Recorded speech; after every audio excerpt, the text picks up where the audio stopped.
नमस्कार। मैं doctor Ramanivas Sharma YouTube के इस साइंस और टेक्नोलॉजी के सेशन में बच्चों लर्नर्स आप सभी का बहुत बहुत स्वागत है। और आज हम क्लासिफिकेशन के 10वें चरण पर हैं। विस्तार से कि क्लासिफिकेशन का चरण आगे की ओर बढ़ रहा है। धीमे धीमे करने का मतलब सिर्फ इतना है कि आपको याद होता चले, आपको बोझ ना लगे। इसलिए क्योंकि हमने पहले भी कहा है कि क्लासिफिकेशन का जो चैप्टर होगा वो थोड़ा सा कठिन है। थोड़ा थोड़ा करके आप पढ़ते रहेंगे और कॉम्पिटिटिव एग्जाम के हिसाब से पढ़ेंगे तो थोड़ा वक्त लगेगा। थोड़ा थोड़ा करके आप पढ़ेंगे तो उन सवालों को भी हम कराते चलेंगे जो सवाल आपके लिए कॉम्पिटिटिव एग्जाम के लिए आवश्यक है। सभी को जितने भी सेशन हमने अभी तक क्लासिफिकेशन पर किए हैं, ये आपकी जिम्मेदारी है कि सभी सेशन को एक बार फिर से रिवाइज करें, उनके नोट्स बनाएं, क्योंकि जल्दी ही हम इस पर एमसीक्यू का सेशन लाने वाले हैं। वो सवाल जो आपके कॉम्पिटिटिव एग्जाम में पूछे जा सकते हैं या उन पर सवाल बनते हैं। तो इसलिए आपकी तैयारी पूरी ताकत से होनी चाहिए और चैनल को सब्सक्राइब करना ना भूलिएगा, क्योंकि जितना जल्दी सब्सक्रिप्शन बढ़ जाएगा उतना जल्दी हम सीधे आपके सवालों को लाइव रूप में यूट्यूब के चैनल पर दे पाएंगे। तो चलें, आज की शुरुआत हम किंगडम एनिमेलिया से करने जा रहे हैं। इसके पहले के क्लासिफिकेशन में आपको याद होगा कि आर.एस. बिटकर साहब ने 5 किंगडम सिस्टम क्लासिफिकेशन को बताया और जितनी भी लिविंग थिंग थी उसको 5 समूहों में बांटा। वही चित्र आपके सामने आपके स्क्रीन पर दिख रहा होगा। पहला था मोनेरा, फिर था प्रोटिस्टा, फिर था फंजाई, फिर था प्लांट और आज बारी है एनिमेलिया की। मोनेरा को हमने पढ़ा दिया है। जितने कॉम्पिटिटिव सवाल आए थे हमारे पीछे, यदि आप YouTube के लेक्चर्स को देखेंगे तो हर सवाल पर हमने डिस्कशन किया है। प्रोटिस्टा पर भी हमने ऐसा ही बनाया है।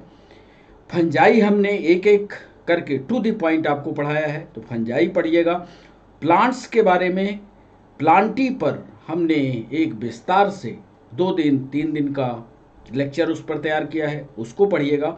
और आज बारी है एनिमल्स की या एनिमेलिया की, जिसमें आज हम एनिमल्स के बारे में उनका कैसे क्लासिफिकेशन हुआ, आज इस पर विस्तार से बात करेंगे।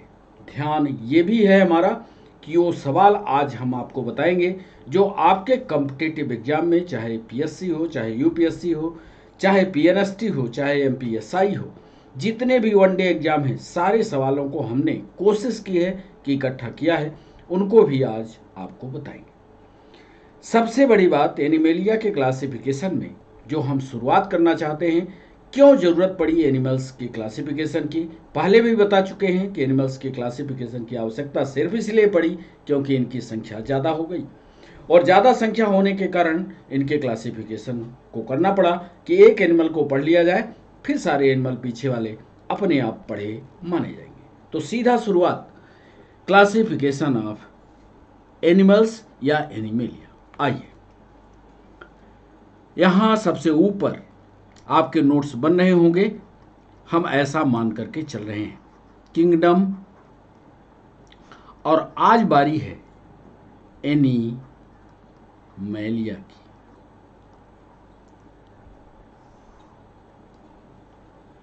सबसे पहला जो आवश्यक पॉइंट है वो लिखने जा रहे हैं। अब तक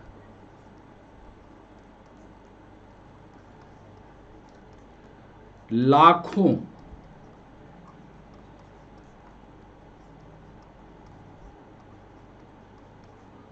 जंतुओं की पहचान हो चुकी है, इसलिए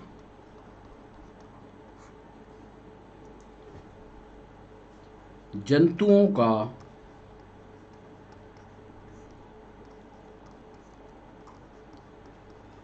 वर्गीकरण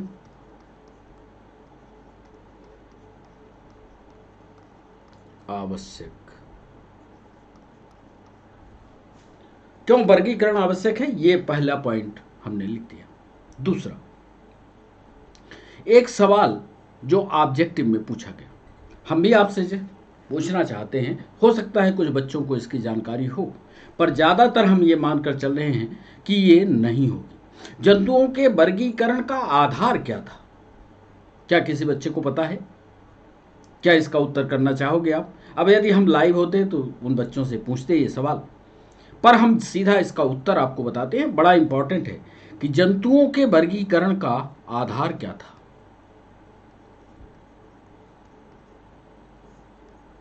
जंतुओं के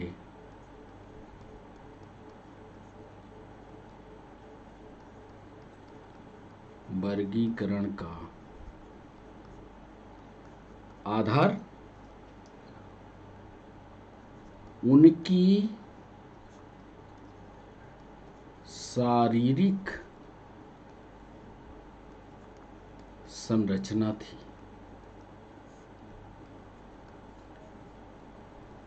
क्या उनकी शारीरिक, या इसको अंग्रेजी में बॉडी ऑर्गेनाइजेशन कहते हैं। बॉडी उनकी कैसी बनी हुई है, ये मुख्य आधार था जंतुओं के वर्गीकरण का। याद कर लीजिएगा, याद रखिएगा, बॉडी ऑर्गेनाइजेशन ही आधार था जो जीवों के वर्गीकरण का आधार बना। तीसरा एक महत्वपूर्ण पॉइंट लिखने वाले हैं कि इसमें जंतु में बहुकोशिकीय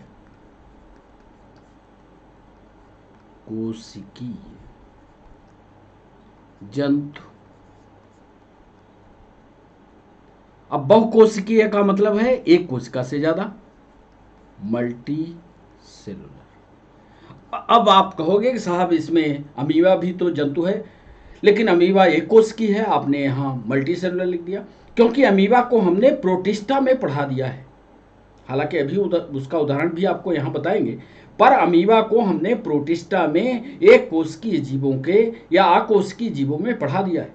तो इसमें जो एनिमल किंगडम का क्लासिफिकेशन बिटकर साहब ने किया, इसमें बहुकोशिकीय जंतु शामिल किए गए।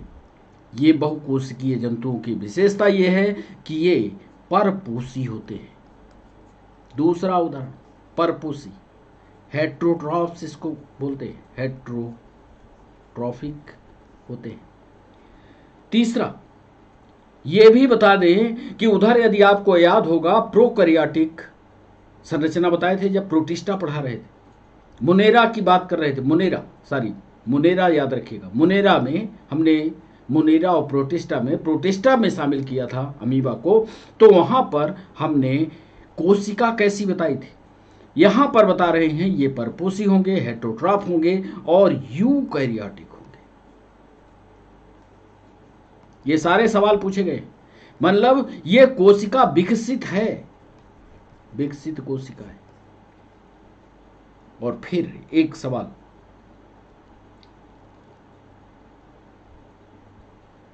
यूकैरियोटिक हुआ, और एक और विशेषता, सभी जीवों की, ये भी ऑब्जेक्टिव का सवाल, सभी जीवों का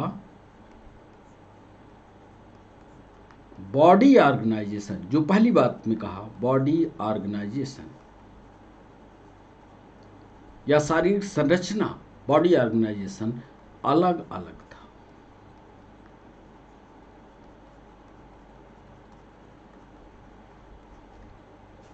तीन चार ऑब्जेक्टिव इस पॉइंट पर, बहुकोशिकीय जंतु, मल्टीसेलुलर होंगे, हेट्रोट्रॉफ इन नेचर होंगे, यूकैरियोटिक यानी विकसित कोशिका होगी, और सभी जीवों का बॉडी ऑर्गेनाइजेशन अलग अलग। चौथा एक महत्वपूर्ण बिंदु इस पन्ने में और बता दें आपको, चौथा महत्वपूर्ण बिंदु यह है कि इसमें अमीबा को तो प्रोटिस्टा में पढ़ा दिया, अब अमीबा के बाद जो जंतु आता है वो जंतु है स्पंज। देखा होगा आपने, स्पंज को देखा होगा। आर्टिफिशियल स्पंज तो अभी आपको दिखते हैं, साइकिल की सीटों पर लगे होते हैं, लेकिन मोटरसाइकिल की सीट पर लगते हैं, लेकिन जो स्पंज समुद्र के किनारे पाया जाता है वो वास्तव में जंतु है। और ये अकेला एक ऐसा जंतु है जो स्टैग्नेट कंडीशन में पाया जाता है, फिक्स हो जाता है। समुद्र के किनारे मेराइनस होता है, समुद्र के किनारे बिल्कुल फिक्स अवस्था में पाया जाता है, वो वाला स्पंज। तो स्पंज से लेकर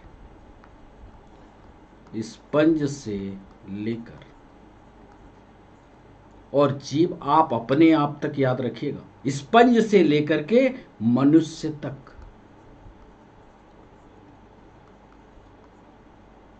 या कोष्ठ में चाहें तो आप मैमल्स लिख सकते हैं, मनुष्य तक के जीवों का वर्गीकरण किया गया। ये 4 प्रमुख पिंड इस पन्ने में आपको याद रखना है। अब तक लाखों जंतुओं की पहचान हो चुकी थी, इसलिए जंतुओं का वर्गीकरण आवश्यक हो गया। जंतुओं के वर्गीकरण का आधार बॉडी ऑर्गेनाइजेशन रखा गया। इसमें बहुकोशिकीय जंतु रखे गए, हेटेरोट्रॉप्स थे, यूकैरियोटिक थे, और सभी जीवों के बॉडी ऑर्गेनाइजेशन अलग अलग थे। स्पंज से लेकर के मैमल्स तक के जीवों को यहाँ पर रखा गया। अब आइए दूसरी चीज जो आपको याद ही होगी। यदि हम आपसे सवाल पूछे क्या मनुष्य में या मनुष्य की कोशिका में कोशिका भित्ति होती है, आपका जवाब होता तुरंत आप देते नहीं होती साहब। क्यों? क्योंकि कोशिका भित्ति तो प्लांट में होती है। तो यही पॉइंट हम लिखना चाहते हैं, और ये कई बार ऑब्जेक्टिव भी पूछा गया कि इनमें यानी जीवों में, इनमें सेल वॉल या कोशिका भित्ति अनुपस्थित होती है। ये जरूर लिख लेना। अब बॉडी ऑर्गेनाइजेशन में हम इसके पहले आपको बता चुके हैं कि सेल वॉल जो है सेल्यूलोज की बनी होती है, कहाँ कैसी बनी होती है, इसका सारा डिस्कशन पहले कर चुके हैं। और बाद में इसकी किसकी बनी होगी, यहाँ पर कौन सी झिल्ली होगी, किसकी बनी होगी, ये सारा डिस्कशन आगे करेंगे। पचमा याद रखिएगा। एक सवाल एमपीएसआई में पूछा कि जो बहुकोशिकीय जंतु होते हैं उनको क्या कहा जाता है। 2-3 ऑब्जेक्टिव उस पर डले हुए थे, प्रोटोजोआ, मेटाजोआ, स्पोरोजोआ, क्या कहा जाता है। आपका जवाब बताइए, लिख लीजिएगा। बहुकोशिकीय, बहुकोशिकीय का मतलब ये हो गया मल्टी सेलुलर। जीवों को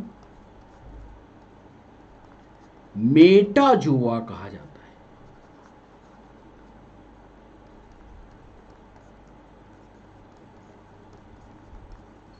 अब आज यदि आप अपना शरीर देखेंगे तो क्या आपका शरीर एक कोशिका से बना है, या स्पंज का शरीर क्या एक कोशिका से बना है, क्या हाइड्रा का शरीर एक कोशिका से बना है। अमीबा को छोड़ दीजिए। तो ऐसे जीव जिनकी संरचना एक कोशिका से ज्यादा की है, वो सारे के सारे जंतु जो है वो मेटाजोआ में आते हैं। तो इसको याद कर लीजिएगा, बड़ा इंपॉर्टेंट ये भी।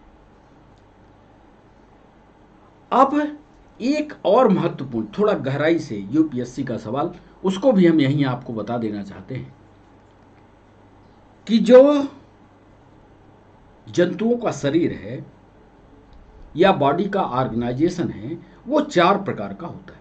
यूपीएससी में लिखवाया है, इस बकायदा इस पर लिखित परीक्षा मेंस में पूछा है। आप भी इसको पढ़े रहिएगा कि जंतुओं का, अच्छे से लिखिएगा इसको, जंतुओं में 4 प्रकार का शारीरिक संगठन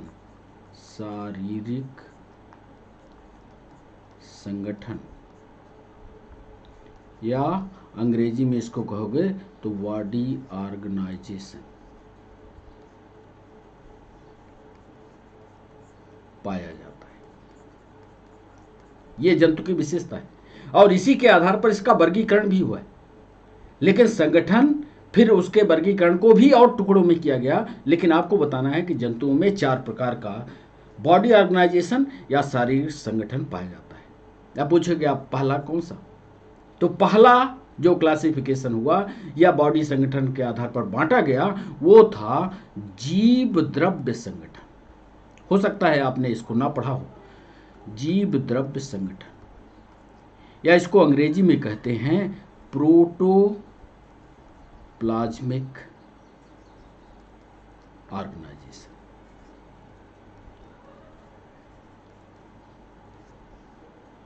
दूसरा,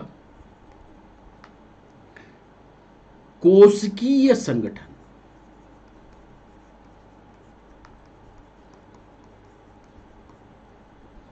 या सेलुलर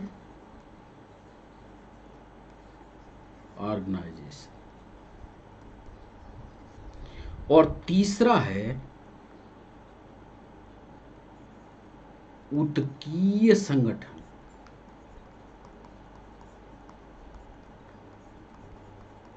या टिश्यू ऑर्गेनाइजेशन। और लास्ट है अंगीय संगठन, या ऑर्गन ऑर्गेनाइजेशन। या इसी को ये इस तरह भी कह सकते हैं कि जो जीव हैं वो 4 स्तरों पर निर्मित होते हैं, या 4 स्तर के जीव होते हैं। पहला होता है जीव द्रव्य संगठन वाला, जिसमें सिर्फ प्रोटोप्लाज्म है। दूसरा होता है जिसमें सिर्फ कोशिकाओं से ही संरचना है। और तीसरा ऐसा होता है जो ऊतक के लेवल पर बनता है। और चौथा ऐसा होता है जिसमें आर्गन भी बन जाते हैं। ऐसा आप सोचते होंगे जो छोटे जीव हैं उसमें सिर्फ प्रोटोप्लाज्म है। थोड़ा आगे बढ़े तो कोशिका बन गई, प्रोटोप्लाज्म से कोशिका का निर्माण होगा। और ये आप बायोलॉजी में अक्सर पढ़े होंगे कि बहुत सारी कोशिकाएं इकट्ठा हो जाती हैं तो ऊतक बन जाता है, और बहुत सारे ऊतक इकट्ठे हो जाते हैं तो आर्गन बन जाता है। तो इस तरह से एक विकास भी पूछ रहा है एग्जामिनर, जो है एक विकास का क्रम भी पूछ रहा है। तो जंतुओं में 4 प्रकार के शारीरिक संगठन होते हैं। एक जीवद्रव्य का संगठन है, एक कोशिकीय संगठन है, एक ऊतकीय संगठन है, और एक अंगीय संगठन है। यदि हम आपसे सवाल पूछें कि प्रोटोप्लाज्मिक संगठन किस जीव में पाया जाता है, आप उत्तर बता सकते हो क्या? बताओ, उदाहरण लिख लो। ऊतकीय संगठन पाया जाएगा किस में? जिसमें सिर्फ ऊतक ही है, प्रोटोप्लाज्म है। प्रोटोप्लाज्मिक कंडीशन, और प्रोटोप्लाज्म में ही सब घूम रहा है। ये सब कुछ पाया जाता है प्रोटोजोआ में। प्रोटोजोआ में जो जंतु आएगा, आप चाहो तो यहां पर अमीबा लिख लेना। अब यहां पर विस्तार से हम उसके स्ट्रक्चर को आपको नहीं बताएंगे, लेकिन इनके चित्रों को आपको दिखाएंगे। अमीबा का चित्र दिखाएंगे कि कैसे प्रोटोप्लाज्मिक कंडीशन पर वो अपने जीवन को निर्वाह करता है। सेलुलर ऑर्गेनाइजेशन, जिसमें कोशिकाएं इकट्ठा होकर के शरीर का निर्माण कर रही हैं। तो इसमें सबसे अच्छा उदाहरण तो स्पंज का ले लें, क्योंकि कई कोशिकाएं इकट्ठी होकर के अलग अलग काम कर रही हैं। कोशिकाएं कई हैं और सब कोशिकाओं के काम अलग अलग हैं। अब ये विकास का क्रम है। ऊतकीय संगठन, जिसमें ऊतकों का निर्माण हो गया। ऐसे कौन से हैं? जितने चपटे कृमि हैं, या सबसे अच्छा उदाहरण यहां टेप बार्म का ले लो, और का ले सकते हैं, पर आपको याद करवाने के लिए फीता कृमि का उदाहरण लेते हैं, क्योंकि आप उसको समझ पाओगे और देख भी पाओगे। तो टेप बार्म का उदाहरण लेते हैं। और आर्गन ऑर्गेनाइजेशन में आप अपना नाम लिख लो, चलेगा? अपना नाम लिख लो। नहीं लिख रहे हो तो शेर को लिख लो। क्यों? कि आपके प्रोटोप्लाज्म इकट्ठा हुआ, फिर सेल बनी, फिर सेल से टिश्यू बना, और टिश्यू से आपके देखो हाथ बन गए, आंख बन गई, कान बन गए, पैर बन गया, ये सारे ऑर्गन बन गए। तो ये अंगीय संगठन हुआ। तो इसमें चाहो तो आप कशेरुकी अकशेरुकी दोनों, कशेरुकी या कशेरुकी दोनों लिख सकते हो। तो इस तरह से यदि सवाल आता है तो इस पर भी आपका ध्यान बना रहे कि जंतु की संरचना जो होती है, 4 प्रकार के शारीरिक संगठन पाया जाता है। जीवद्रव्यीय संगठन होता है, कोशिकीय संगठन होता है, ऊतकीय संगठन होता है, और अंगीय संगठन होता है। थोड़ा सा विस्तार से, क्यों कि अब परीक्षा जो होती है कंपटीशन की, वो सुपरफिशियल नहीं होती। यदि आप सामान्य किताब से सिर्फ सुपरफिशियल पढ़ोगे तो उसमें से सवाल नहीं आते। आपको थोड़ा सा यूनिक बन करके, थोड़ा सा ज़्यादा जानकारी रखते हुए कॉम्पिटिटिव एग्जाम में जाना है। सिलेक्शन बहुत मुश्किल नहीं होता, सिर्फ आपकी पढ़ाई थोड़ा अधिक लेवल की हो तो सवाल बनते हैं। तो ये याद रखिएगा, इन सब को हम चित्रों के माध्यम से आपको दिखा भी देते हैं। कैसे जीवद्रव्य का संगठन बना, कैसे कोशिकीय संगठन बना, कैसे ऊतक का संगठन बन गया, कैसे अंग का संगठन बना। एक एक जीव को देखिए, जरा देखिए। ये है अमीबा। अब अमीबा के पास प्रोटोप्लाज्म के अलावा कुछ नहीं है। देख लो, ये है प्रोटोप्लाज्म, यही कहलाता है इसका जीव द्रव्य। और इसी जीव द्रव्य के अंदर जो कुछ है वो सब होता है। तो ये जीव द्रव्य स्ट्रक्चर है, जीव द्रव्य से बनी हुई संरचना है। माना कि जीव द्रव्य एक कोशिका वाला है, आप कहोगे कि ये जीव द्रव्य वाला, ये कोशिका वाला है, पर इसकी संरचना में सिर्फ जीव द्रव्य है जो इसकी पूरी लाइफ साइकिल को चलाता है। तो एक ये उदाहरण हो गया अमीबा वाला। फिर दूसरा उदाहरण हमने कहा कोशिकीय स्तर पर, सबसे अच्छा उदाहरण, कई कोशिकाएं अलग अलग कामों के लिए बढ़ जाएंगी। और इसी में आगे थोड़ा सा और चलेंगे तो श्रम विभाजन की बात करेंगे। अलग अलग कोशिकाएं अलग अलग काम करेंगी, जिसमें डिवीजन ऑफ लेबर भी आता है। यहां पर देखिए ये स्पंज, अब इस स्पंज में, ये समुद्र में होते हैं, हमने आपसे बताया कि समुद्र के किनारे किनारे ये आधार से पकड़कर उससे चिपकते हैं। ये है स्पंज, ये मेराइनस होते हैं, मेराइनस नेचर के होते हैं। इसमें कोशिकाएं जो हैं अलग अलग कामों के लिए कई कोशिकाओं से मिलकर के बनता है। एक कोशिका यहाँ हो गई, एक कोशिका यहाँ, एक कोशिका यहाँ, ये इस तरह से कोशिकाएं। कुछ कोशिकाएं जो हैं वो भोजन पकड़ने का काम करेंगी, कुछ कोशिकाएं भोजन पकड़ने का, कुछ कोशिकाएं उस भोजन को पाचन करने का काम करेंगी, कुछ कोशिकाएं मारने का काम करेंगी। तो अलग अलग कोशिकाएं, अभी ऊतक नहीं बनाई है, ध्यान रखना, कोशिकाएं हैं लेकिन ऊतक का निर्माण नहीं की है। अलग अलग कोशिकाएं अलग अलग काम कर रही हैं, इसीलिए इसको कहते हैं सेलुलर लेवल, इसको कहते हैं सेलुलर लेवल। तो दूसरा ये उदाहरण याद रखिएगा स्पंज का। तीसरा उदाहरण ये देखिए, ये है चपटाकृम, या इसी को फ्लैट वार्म भी कहते हैं।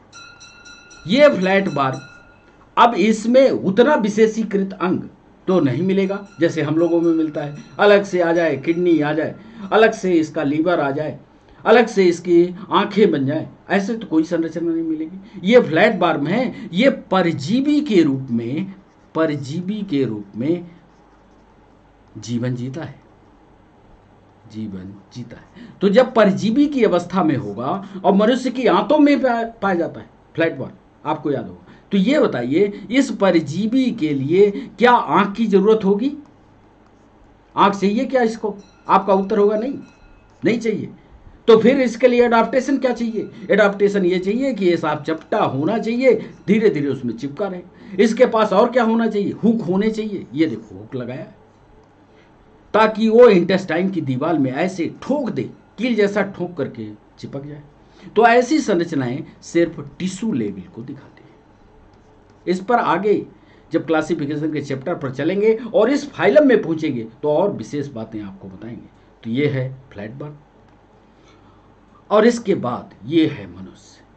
मनुष्य में कई असंख्य कोशिकाएं इकट्ठी हुई, असंख्य कोशिकाओं से ब्रेन का निर्माण हो गया। असंख्य कोशिकाएं, वही कोशिकाएं जब इस वाले रीजन में इकट्ठी हो गई तो फेरिक्स का निर्माण हो गया। ये देखिए अंगों का निर्माण। और वही कोशिकाएं संरचनात्मक रूप से एक ही कोशिका है लेकिन कार्य बदलते जा रहे हैं। यहां पर इकट्ठे हो गई तो आवाज निकालने के लिए हो गई, वही कोशिकाएं इकट्ठा हो गई तो फेफड़े का निर्माण कर दिया। कैसे कैसे जीव द्रव्य, कोशिका, फिर सेलुलर रीजन, फिर ऑर्गन का विकास हुआ, ये देखते जाइए। तो ये चारों स्टेप में सबसे बृहद स्टेप, सबसे बड़ा या डेवलप्ड स्टेप ये मनुष्य होता है। तो ये जो ऑर्गन लेवल है ये मनुष्य में पहुंच जाता है। तो अब आप हमारी बात समझ गए होंगे जो हमने पीछे कहा आपसे कि ये जंतुओं में 4 प्रकार का शारीरिक संगठन होता है, बॉडी ऑर्गेनाइजेशन होता है, जीव द्रव्य का संगठन होता है, सेलुलर संगठन होता है, उत्कीय संगठन होता है, अंगीय संगठन होता है। इसको आप बहुत बढ़िया से चाहोगे, यदि आपका इंटरेस्ट होगा तो बहुत बढ़िया से एक नोट्स बना करके तैयार कर लोगे। अब आइए एक महत्वपूर्ण चीज और आपको बता दें। आपने मैथ में पढ़ा होगा एक बात, वो आगे आएगी इसलिए यहीं पर पढ़ा देना चाहते हैं उसको, सिमेट्री, या हिंदी में इसको सममिति कहते हैं। मैथ में आप लोग पढ़ते हो सममिति, सिमेट्री। सिमेट्री है क्या, सममिति है क्या, और सिमेट्री को हम बॉडी सिमेट्री से जोड़ेंगे। पहले लिख लो आप, शरीर की सममिति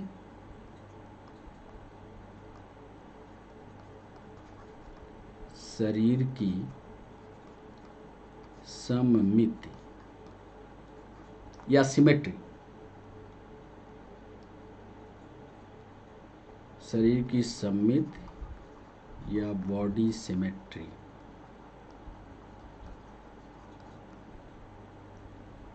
का होना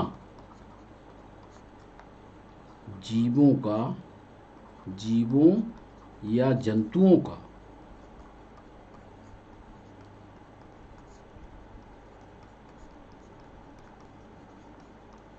प्रमुख गुण है। सममित चाहिए, उसके बॉडी के स्ट्रक्चर में एक सिमेट्री होनी चाहिए, एक समानता होनी चाहिए, ये कहलाती है सिमेट्री। मैथ वाले ज़्यादा इसको अच्छी तरह से समझते हैं। आगे हम आपको सरल भाषा में समझा देंगे, आपके समझ में आ जाएगा। आपको बताते हैं दूसरे पॉइंट में कि जंतुओं में 3 प्रकार की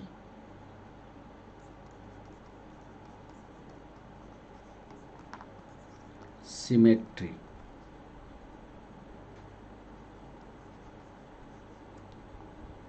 पाई जाती है।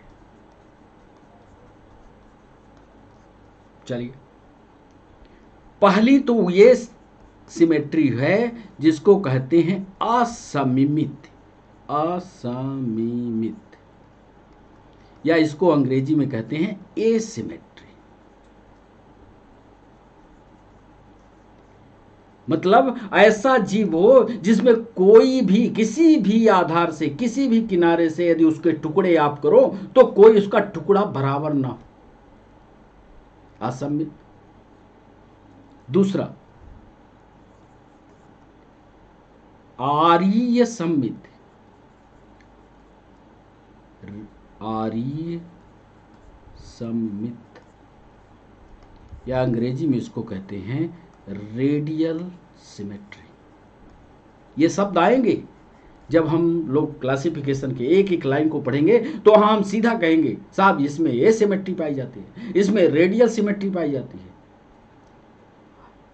तो एक रेडियल सिमेट्री शब्द आएगा और एक आएगा बायलेटरली सिमेट्रिकल, या इसको कहते हैं द्विपार्श्व सममित, या इसको कहते हैं बायलेटरल सिमेट्री। बाई माने 2, लेटरल माने आधे अर्धभाग, बायलेटरल सिमेट्री। अब ये सिमेट्री के लक्षण लिख लो, ये सिमेट्री में एक एक लाइन लिख लो ताकि आपको समझ में आए। जंतु के शरीर को किसी भी प्रकार से, लिखो, जंतु के शरीर को किसी भी प्रकार से काटने पर वह समान भागों में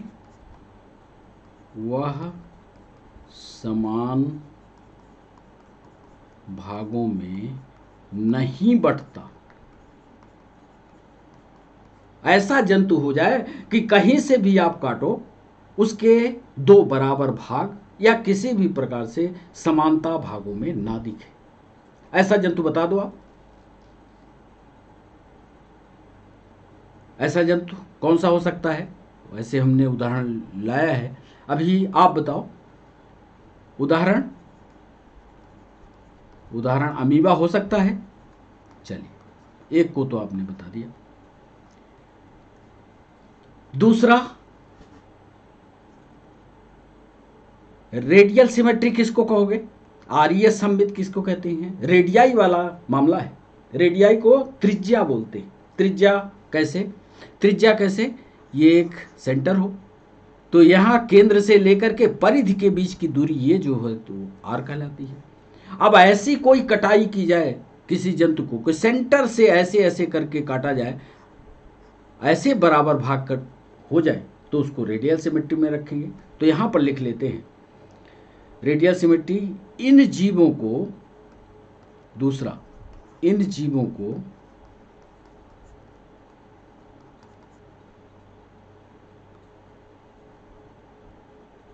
केंद्र से,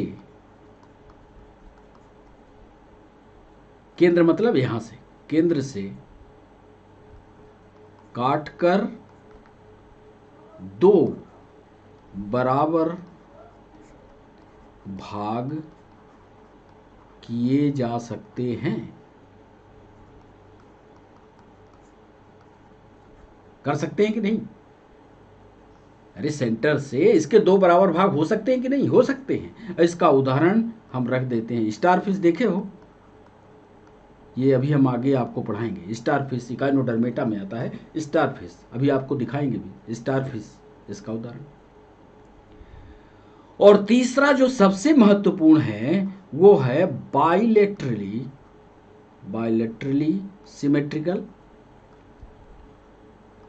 बाइलेटरली सिमेट्रिकल में लिखते नहीं है, इसको ऐसे ही समझा देते हैं कि बाइलेटरली सिमेट्रिकल में यदि ऊपर से नीचे तक काटा जाए तो उसके दो बराबर अर्धभाग हो जाए। जैसे यदि आपको बिल्कुल सेंटर से तलवार से ऐसे चीर दिया जाए तो एक हाथ इधर एक हाथ उधर, तो ये कहलाएगी बाइलेटरली सिमेट्रिकल की व्यवस्था। और इसमें कौन सा उदाहरण लिख ले? हम यहाँ पर आपका उदाहरण नहीं लिखते, ना अपना लिखते हैं, यहाँ पर उदाहरण लिखते हैं जोंक का। जोंक देखा है? लीच, सबसे अच्छा उदाहरण लीच का। क्यों काटे हम लोग अपने आप? सबसे अच्छा उदाहरण लिखते हैं लीच। अब इनको चित्र के द्वारा आपको समझा भी देते हैं। तीन तरह की सिमेट्री इसमें पाई जाएगी। तीनों सिमेट्री के बारे में बता दिया, asymmetry, radial symmetry, bilaterally symmetrical. Asymmetry में कोई कहीं से भी काटो कोई भाग उसके नहीं स्पष्ट बनेंगे। इसमें यदि केंद्र से काटोगे तो दो बराबर भाग बन जाएंगे। बाइलेटरली में बिल्कुल बीच से काटोगे तो दो बराबर अर्ध भाग बनेंगे। आइए ये देखो, ये बाइलेटरल सिमेट्रिकल है कि नहीं? ये तो आप काकरोच आपके घर में होगा, रहते भी हैं। काकरोच को बिल्कुल सेंटर से हमने ये चीरा मारा, ये देखो दो बराबर भाग हुए। यदि आपसे कोई ऑब्जेक्टिव में पूछता है कि काकरोच बाइलेटरल सिमेट्रिकल है या बाइलेटरली सिमेट्रिकल द्विपार्श्व सममित दिखाएगा, तो आज के बाद आप जवाब लिखोगे कि नहीं लिखोगे? यदि कोरल देखा है, कोरल, हाइड्रा, कोरल, साइकान, ये सभी देखना, तो इसमें सब में रेडियल सिमेट्री आपको मिल जाएगी। और नहीं तो स्टारफिश तो है ही, हमने जो उदाहरण लिखा इसमें 5 होते हैं, सेंटर से निकालोगे तो दो इसके सेंटर से दो बराबर भाग ऐसे कट जाते हैं, तो ये रेडियल सिमेट्री में आ जाएगा। ये देखो केंद्र बिंदु से इसके भाग को दो बराबर भागों में किया जाए तो रेडियल सिमेट्री। और एक ऐसा भी कि जिसको कहीं से भी काटो कोई सिमेट्री ना आए, नो सिमेट्री, तो इसका उदाहरण स्पंज लिख लो। तीनों चित्रों को पढ़ना, तीनों चित्रों में तीनों दिखाई दे रहा, बाइलेटरली, रेडियल, नो सिमेट्री यानी स्पंज। अमीबा भी हो सकता है। यह है बाइलेटरली सिमेट्री। जोंक तो देखा होगा आपने। जोंक को यदि हम चीरा इधर से मारते, लो मारा, ये चीरा मारेंगे तो इस बॉडी के जितने आधे अर्धभाग होंगे ये दो पार्ट में बढ़ जाएगा। बटेगा कि नहीं? तो यहां पर लिखना कि लीच यानी चोंक सोज बायलेटरली सिमेट्रिकल कंडीशन। ये सवाल पूछे गए हैं। द्विपार्श्व सममित दिख रहा है कि नहीं?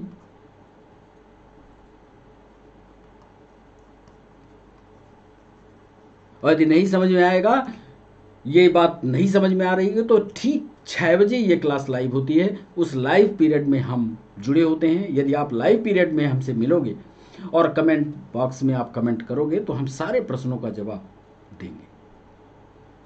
ठीक 6 बजे ये क्लास लाइव होगी। तो लाइव क्लास में हम मिलते हैं। जब अभी प्रीमियर शो होगा, प्रीमियर शो में आपको पता लग जाएगा कि कितने बजे क्लास होगी। तो क्लास के टाइम में आप लाइव मिलोगे तो हम आपको बता देंगे कि ये बायलेटरली सिमेट्रिकल का उदाहरण। अब एक और महत्वपूर्ण बात बता करके फिर प्रोटोजोआ के बारे में थोड़ी सी और बात बता दें, फिर सेशन को समाप्त करें। क्योंकि ये सारे शब्द आएंगे तो सारे शब्दों को समझने के लिए इनकी जानकारी जरूरी थी। अगला जो पॉइंट हम लिखने जा रहे हैं कि जंतु जगत, ये देखो बर्ड को, कोई भी बर्ड, इसको 2 भागों में बांट सकते हो कि नहीं? ऐसे काटो तो एक दांत इसका इधर, एक दांत इधर, नाक, ये नाक का एक हिस्सा इधर, ये इधर, आई का एक हिस्सा इधर, तो ये एक पंख इधर, एक पंख इधर। तो जंतु को जब 2 बराबर बाइलेटरल, बाई का मतलब होता है 2, लेटरल का मतलब होता है पार्श्व, यानी ऐसा काटो कि जीव जो है 2 पार्श्व भागों में बढ़ जाए, तो उसी को कहते हैं द्विपार्श्व सममित।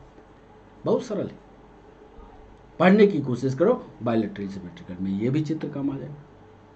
अब जो हम आपको बताने वाले हैं कि जंतु जगत को, यहां पॉइंट लिखना, ये भी ऑब्जेक्टिव का सवाल है कि जंतु जगत को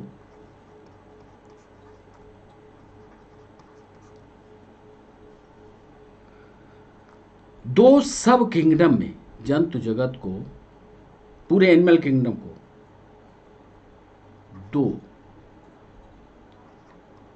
सब किंगडम में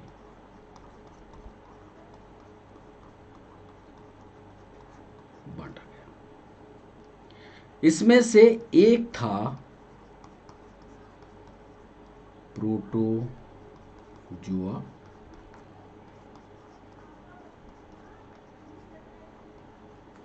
और दूसरा था मेटाजुआ।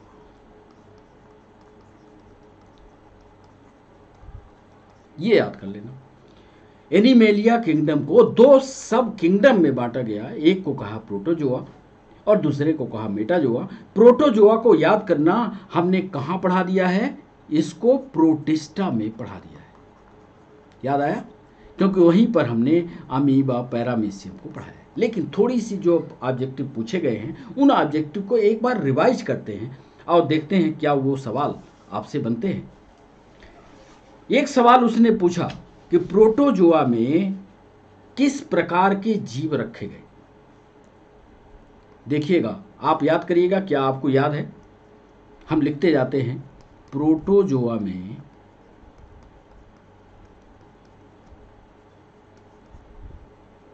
एक कोशिकीय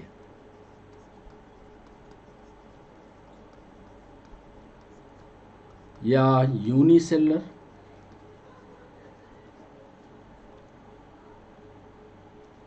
यूकैरियोटिक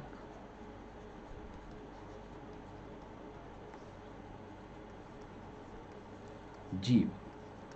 अभी हम थोड़ी देर पहले एक ऑफलाइन की क्लास लेने गए। हमने उस बच्चे से पूछा कि प्रोटोजुआ में किस तरह के जीव रखे गए। ये तो बता लिया कि साहब यूनिसेलुलर रखे गए, लेकिन यहाँ पर वो धोखे में चला गया। उसने कहा यूनिसेलुलर था लेकिन वो प्रोकैरियोटिक था। गलत था जवाब। प्रोकैरियोटिक नहीं हो सकता। प्रोकैरियोटिक तो हमारे पास वायरस और बैक्टीरिया इसके अच्छे उदाहरण हैं। यूकैरियोटिक इसलिए क्योंकि ये कोशिका डेवलप्ड होती है, एक ही कोशिका सारे काम करती है, उसमें माइटोकॉन्ड्रिया भी है, गाल्गी बॉडी भी है, न्यूक्लियस भी है, तभी तो दूसरा अमीबा बनता है। तो प्रोटोजोआ में एक कोश की यूकैरियोटिक जीव रखे गए। एक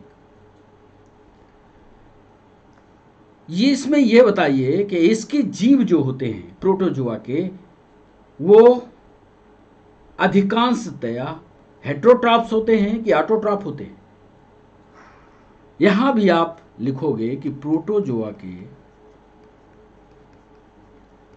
यह भी सवाल पूछा गया, प्रोटोजोआ के अधिकांश जीव हेट्रोट्रॉप होते हैं, हेट्रोट्रॉप्स या परपोसी होते हैं। इसका प्रमुख उदाहरण यदि आपसे पूछा जाए तो आप तुरंत बताओगे साहब अमीबा, यूग्लिना ले लीजिए। अमीबा तक तो आपके समझ में आ गया था, यूग्लिना पर सवाल था। यूग्लिना के बारे में हम लिख देते हैं कि यूग्लिना अनोखा जीव है, पूरा लिख देते हैं क्योंकि कई बार यह सवाल पूछा गया। अनोखा जीव है जिसमें पादप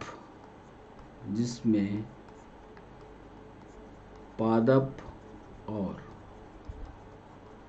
जंतु दोनों के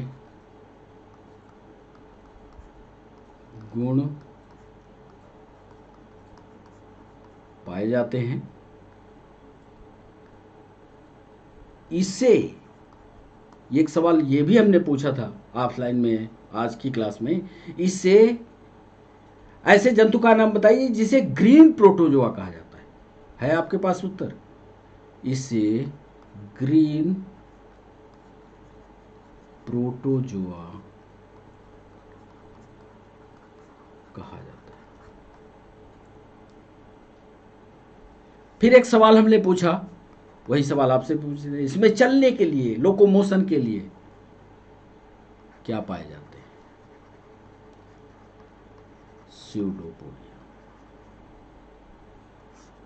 स्यूडोपोडिया लोकोमोशन के लिए होते हैं।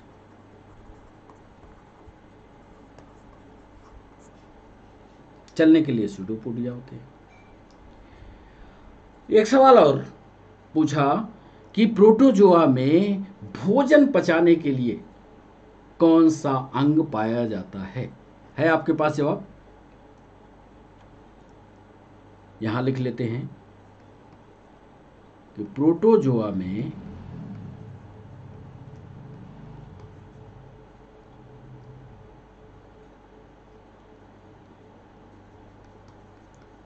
भोजन को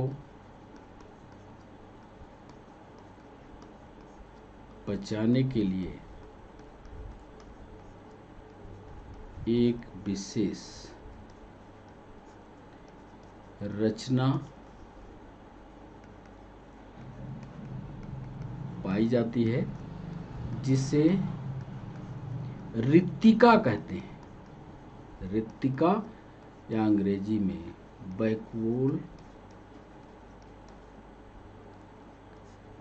कहते हैं। तो ये महत्वपूर्ण सवाल, और भी एक दो सवाल उसमें थे, वो तो सरल सवाल थे तो वो बन जाते।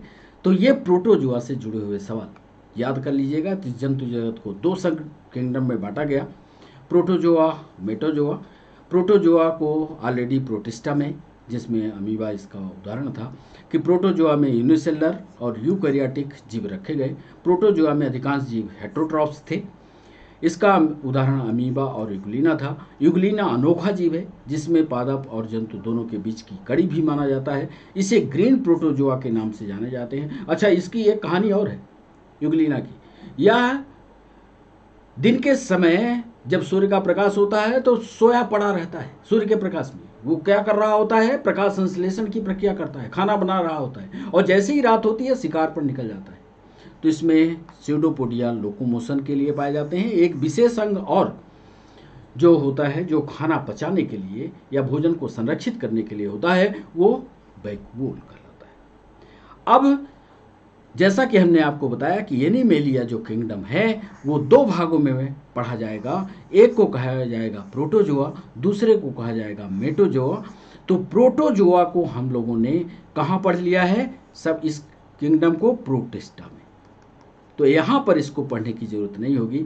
अब हम लोग सीधा सीधा पढ़ेंगे मेटाजोआ। और मेटाजोआ में आपको याद होगा कि मेटाजोआ की शुरुआत पोरीफेरा से होती है। तो पोरीफेरा फाइलम को पढ़िएगा।